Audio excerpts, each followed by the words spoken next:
I would love to know, what does the creative city looks like? That's a very good question. Creative city feels very accessible, so that when you, for example, go out of a building, you just sort of feel, I can wander around and I will see things that make me feel this is comfortable, gives me a possibility.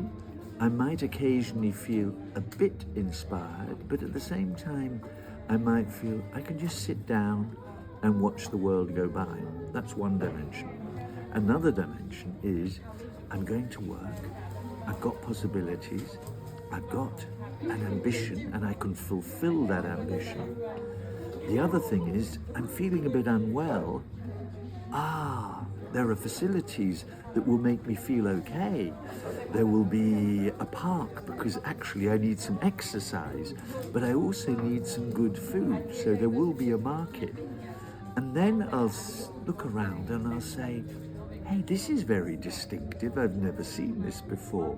So I'll feel comfortable about that as well. Or not comfortable, I'll feel, this has got depth, this place. Then I'll wander around a bit further and then I'll see suddenly something that will make me feel, my God, I can aspire. My God, is it a church or is it some amazing cultural facility? There's some event which I want to see. And that's the sort of thing I would like. This is going to be super hard, a question. Yes. Is Bratislava a creative city? To answer the question, is Bratislava a creative city? I would have to be here for several days. And when I've tried to assess that in other places, there's a lot of talking, a lot of interviewing people, a lot of walking around, a lot of trying to experience. But from my first impression, you know, I've only been here a day, I've only seen a few things, and I've wandered around a bit.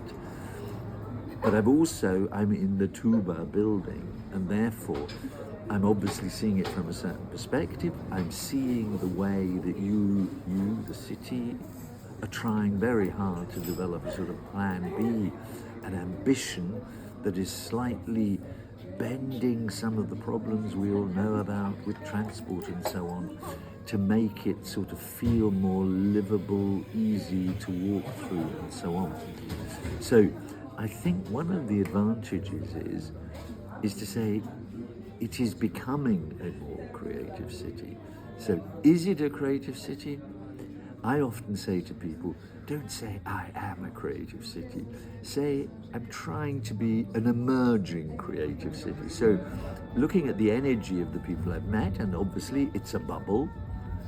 That bubble has got big chunks of energy and they might spread like a virus, this bubble. And I think that's happening. Perfect. My colleagues had also a question, but I don't know if there is possibility you can answer this. If you already had chance to get to know some creative spot in Bratislava or some piece of art you can say you like. Well, what I did like, because we're very near the old market hall, and I walked there and I thought, yeah, I can feel that when that's open on Saturday, I came on a Wednesday, I would sit there, look around, smell the air, try and talk to someone. So that is, I think, a creative spot. The other one I went to last night was on the top of the Action building and the bar on the rooftop. And in a way, that's a creative place, you could say. But I know there are other spots which I've looked up and people have told me about, but that's for the next visit. Perfect. Maybe the last but not least question would be your favorite oxymoron. Like, is there a possible way how to practically introduce the oxymoron creative bureaucracy? Well, last night I did a talk and I gave 10 examples of easy examples of playing with the oxymoron. Well, what I mean by the oxymoron is simply to say, creative? What do you mean, a bureaucrat creative? That is ridiculous, yeah? But the reality is, of course, there are creative bureaucrats, because not every bureaucrat is stupid. and they have energy and ambition, many people, but they're often trapped by rules.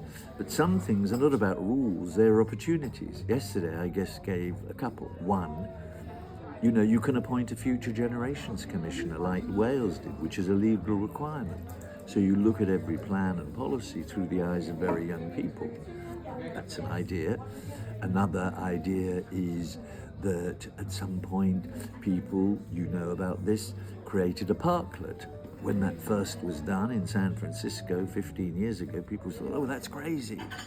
But you just take a parking spot, change it to something that is more convivial and you can sit down. That can be done.